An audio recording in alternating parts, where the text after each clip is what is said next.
Halo semuanya, kembali lagi di channel Anita Wijaya. Jadi di video kali ini saya ingin sharing sedikit terkait beberapa materi yang disampaikan oleh Badan POM. Jadi kemarin pada tanggal 8 Mei 2020, Badan POM mengadakan sebuah seminar online yang membahas mengenai terapi pengobatan untuk COVID-19. Nah, mungkin buat teman-teman yang belum ikut bisa mendengarin sampai habis karena di sini saya akan sharing sedikit mengenai apa sih isi dari seminar online yang kemarin. Jadi seminarnya kemarin diselenggarakan menjadi beberapa sesi, ada 3 sesi mulai dari jam 10 pagi sampai jam 3 sore. Nah, pembicaranya juga macam-macam, ada yang berasal dari orang BPOM dan praktisi-praktisi lainnya. Beberapa hal penting yang disampaikan pada seminar tersebut adalah bahwa sudah ada 4 obat yang digunakan untuk pengobatan COVID-19. 4 obat tersebut yang pertama adalah Avigan atau yang berisi antivirus Favipiravir yang sudah mendapatkan izin untuk digunakan di Jepang.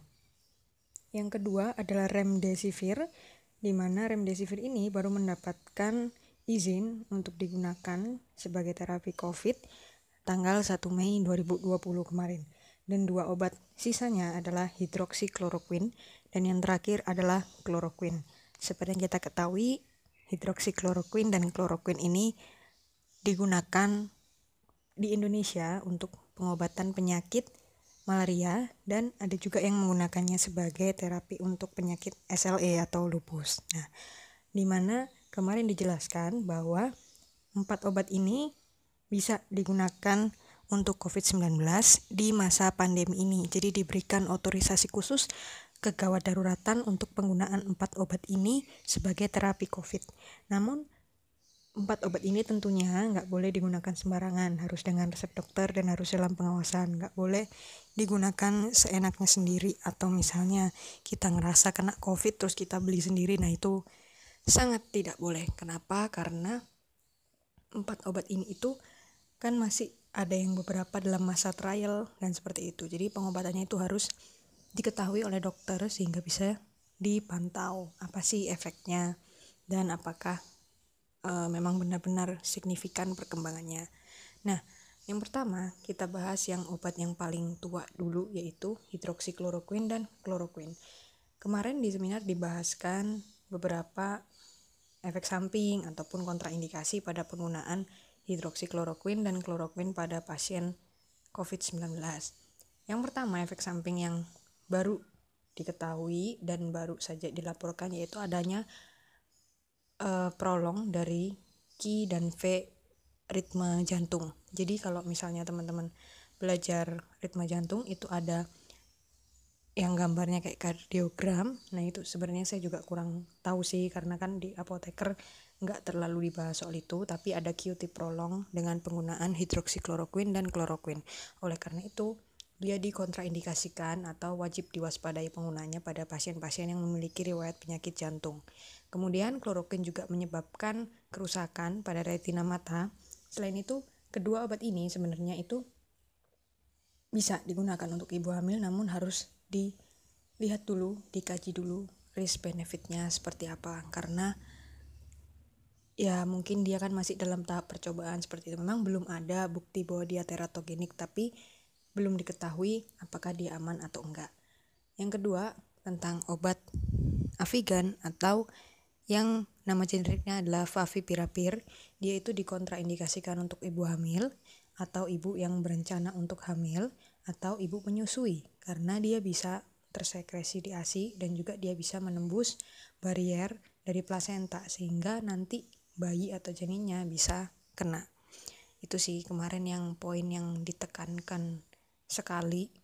Kemudian kalau yang Remdesivir sama dengan Avigan, dia nggak boleh digunakan untuk ibu hamil atau ibu yang berencana untuk hamil. Dan yang Remdesivir ini, dia ini benar-benar digunakan ketika kondisi pasiennya udah severe sekali. Jadi yang sudah pakai ventilator dan yang saturasi oksigennya sudah kurang dari 92 atau 94%, itu bisa digunakan remdesivir. Dan dia bentuknya adalah injeksi atau digunakan secara intravena. Kalau yang lainnya kan secara oral ya kan. Nah, begitu. Jadi kemarin intinya dari seminar tersebut adalah kayak menginformasikan tentang obat-obat ini. Nah, bila ketika memakai 4 obat ini pasien mengalami efek samping atau apapun yang dirasa aneh, wajib menyampaikan efek samping tersebut kepada tenaga kesehatan, kepada dokternya, atau langsung melakukan pelaporan atau pengaduan ke Badan POM melalui aplikasi. Jadi BPOM sudah punya aplikasi yang bisa di-download di Play Store. Belum ada untuk di Apple atau iPhone, yang ada baru untuk Android. Nah, bisa download di sana dan nanti perlu login dulu dengan akun email atau bisa dikonekkan ke Facebook. Nah, nanti di sana kalau misalnya mengalami efek samping atau sesuatu bisa langsung pengaduan atau pelaporan di sana. Dan perlu diperhatikan ketika melakukan pelaporan wajib menyampaikan info sedetail-detailnya. Jadi sampaikan gejalanya apa, munculnya setelah penggunaan obat apa, dosis berapa, punya riwayat penyakit apa, punya riwayat alergi apa, sehingga nanti Badan POM bisa mengkaji apakah itu memang efek samping atau dirasa yang lain.